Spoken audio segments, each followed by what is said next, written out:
ज़कात हम पे फ़र्ज़ है, हमें ये मालूम है, लेकिन हम उसे देते हैं इस तरीके से कि बला टालनी है। हम सोचते हैं हमारा क्या, हमने तो दे दी, अब अल्लाह जाने और वो जाने। लेकिन अल्लाह ने आप पे फ़र्ज़ की है कि पहले आप देखें कौन मुस्तहिक़ है। पहले शुरुआत अपने घर से करें, अपने भाई बहनों में के रिश्तेदारों, भाई बहनों में देखें, अपने भाई बहनों के आसपास देखें कि कोई ऐसा तो नहीं है कि जिसको ज़कात देनी है।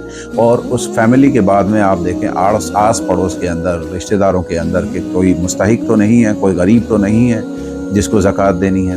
उसके बाद में आपको अगर कोई पड़ोसियों में नहीं मिलता तो उस इलाके में, उस हलके में कोई गरीब फैमिली है, कोई बेवा है, कोई यतीम है, ये इनको ढूंढें, इनको ढूंढने की कोशिश करें। सिर्फ ये कह के अपने आप से भला ना टाल लें कि हम इस कंट्री में कहाँ जाएं, हम कहाँ ढूंढें। तो भाई अगर आप नहीं ढूंढ सकते तो फिर देते भी क्यों हैं? क्यों अपनी ज़कात को आप इन माफियाओं को देते हैं? क्यों अपनी ज़कात को आप इन लुटेरों को देते हैं? अपनी ज़कात को मुस्तहिक़ को दें। अगर मुस्तहिक़ आपको नहीं मिलता है तो ढूंढने जाएं, 4-5 जने मिल के इकट्ठे होकर एक जगह अपने मुल्क में जाएं, अपने आसपास में ढूंढें, कोई ना कोई तो मिलेगा। ऐसा तो है नहीं कि कोई मुस्तहिक़ आपको ना मिले।